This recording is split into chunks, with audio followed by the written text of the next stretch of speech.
जय श्री कृष्ण। धार्मिक व्रत कथा में आपका दिल से स्वागत है। आज हम सुन रहे हैं राधा अष्टमी की व्रत कथा, जो हर साल भाद्रपद के महा शुक्ल पक्ष की अष्टमी के दिन मनाया जाता है। राधा जी का जन्म भाद्रपद शुक्ल पक्ष के दिन हुआ था। आइए हम इसकी कथा सुनते हैं। राधा अष्टमी की व्रत कथा। इस कथा को सुनने से और व्रत रखने से किशोरी जी की कृपा हम सब पर यूं ही बरसती रहे। श्री कृष्ण भक्ति के अवतार देव ऋषि नारद ने एक बार भगवान सदाशिव के श्री चरणों में प्रणाम करके पूछा, हे महाभाग, मैं आपका दास हूँ। बताइए, श्री राधा देवी लक्ष्मी या देवपत्नी महालक्ष्मी या सरस्वती है? क्या वे अतरंग विद्या या वैष्णवी प्रकृति है? कहिए, वेद कन्या, देव कन्या अथवा मुनि कन्या है? नारद जी की बात सुनकर सदाशिव बोले, हे मुनिवर, एक मोह में से अधिक क्या कहूँ। मैं तो श्री राधा के रूप, लावण्य और गुण आदि का वर्णन करने में अपने को असमर्थ पाता हूँ। उनके रूप आदि की महिमा कहने में हमें लज्जा आती है। जो रूप आदि का वर्णन करके पार पा सके, उनकी रूप माधुरी जगत को मोहने वाले, श्री कृष्ण को भी मोहित करने वाली, यदि अनंत मुख से चाहूँ तो उसका वर्णन करने की मुझमें क्षमता नहीं है। नारद जी बोले, हे प्रभु, श्री राधा जी के जन्म का महत्व तो आप सब प्रकार से श्रेष्ठ भक्तवत्सल उसको मैं सुनाना चाहता हूँ। हे महाभाग, सब व्रतों में श्रेष्ठ व्रत श्री राधा अष्टमी के विषय में मुझको सुनाइए। तो श्री राधा जी का ध्यान कैसे किया जाता है, उनकी पूजा अथवा स्तुति किस प्रकार होती है, ये सब आप मुझसे कहिए। सदाशिव, उनकी चर्या, पूजा विधान, अर्चन, विशेष सब कुछ मैं सुनना चाहता हूँ। आप हमें बताने की कृपा कीजिए। तो शिवजी बोले, वृषभानुपुरी के राजा वृषभानु महान उदार थे। वे महान कुल में उत्पन्न हुए तथा सब शास्त्रों के ज्ञाता थे। अणिमा, महिमा आदि 8 प्रकार की सिद्धियों से युक्त, श्रीमान, धनी, उदार चेता से, वे संयमी, कुलीन, सदाचार से युक्त तथा श्री कृष्ण के आराधक थे।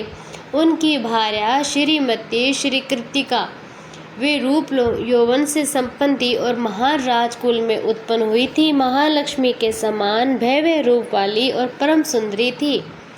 वे सर्व विद्याओं और गुणों से युक्त कृष्ण स्वरूपा महापतिव्रता थी। उनके ही गर्भ में सुबोधा भाद्रपद की शुक्ल अष्टमी के महा में मध्या काल में श्री वृंदावन श्री राधिका जी प्रकट हुई थी। हे महाभाग, अब मुझसे श्री राधा जन्म महोत्सव में जो व्रत, पूजन, अनुष्ठान आदि कर्तव्य है उन्हें भी सुनाइए तथा श्री राधा जन्माष्टमी के दिन व्रत रखकर उनकी पूजा करनी चाहिए।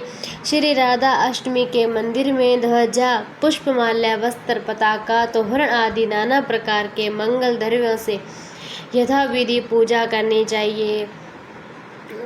मंदिर के बीच में 5 रंग के चूर्ण से मंडप बनाकर उनके भीतर 16 प्रकार के आकार का कमल यंत्र बनाए। उस कमल के मध्य में दिव्य शासन पर श्री राधा रानी, श्री राधा कृष्ण युगल मूर्ति स्थापित करके ध्यान आदि कर्म पूर्वक भली भांति उपासना करते हुए भक्तों के साथ में अपनी शक्ति के अनुसार पूजा के सामग्री लेकर भक्ति पूर्वक सदा एक चित एक मन होकर उनकी पूजा। एक समय की बात है, गोलोक धाम, जहाँ श्री कृष्ण अपने नित्य विहार करते, वहीं राधा रानी भी श्री कृष्ण के साथ में निवास करती। एक बार की बात है, जब राधा रानी कुछ समय के लिए गोलोक से दूर गई थी, तब भगवान श्री कृष्ण अपनी एक सखी विरजा के साथ में विहार कर रहे थे। जब राधा जी को इस बात का समाचार मिला तो वे अत्यंत क्रोधित हो उठी और तत्काल ही श्री कृष्ण के पास पहुंचकर उनसे कठोर वचन कहने लगी। राधा रानी का यह रूप देखकर श्री कृष्ण के परम मित्र श्री दामा को बहुत दुख हुआ। उन्होंने सोचा कि श्री राधा जी प्रभु श्री कृष्ण से अनुचित व्यवहार कर रही है। इस कारण क्रोधवश श्री धामा ने राधा जी को शाप दे दिया। कहा, है देवी, आपको अपने दिव्य धाम गोलोक को छोड़कर पृथ्वीलोक पर जन्म लेना पड़ेगा। यह श्राप सुनकर राधा रानी भी क्रोधित हुई। उन्होंने भी प्रतिशोध में श्री दामा को श्राप दे दिया। श्री दामा तुम भी राक्षस कुल में जन्म लोगे, वहाँ अपने कर्मों के कारण अत्यंत मृत्यु को प्राप्त होंगे। राधा जी के श्राप के फलस्वरूप श्रीधामा का जन्म शंखचूड़ राक्षस के रूप में हुआ। यही शंखचूड़ भगवान विष्णु का अन्य भक्त था, जिससे बाद में भगवान शिव ने युद्ध में पराजित किया। उधर जब राधा जी क्रोधावस्था में पहुंची, तब उनकी सखी विरजा यह दृश्य देखकर अत्यंत व्यथित हुई और वहां से चली गई।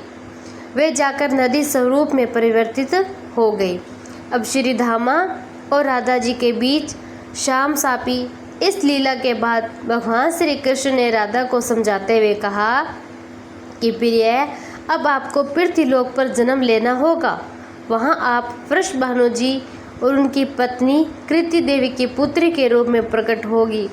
संसारिक दृष्टि से आपका विवाह राणायक नामक वैश्य से होगा, जो मेरा ही अंश अवतार होगा। इस प्रकार पृथ्वी पर आप मेरी प्रिया स्वरूप में रहोगी, परंतु हमें वहाँ वियोग और मिलन दोनों का लीला अनुभव करना होगा।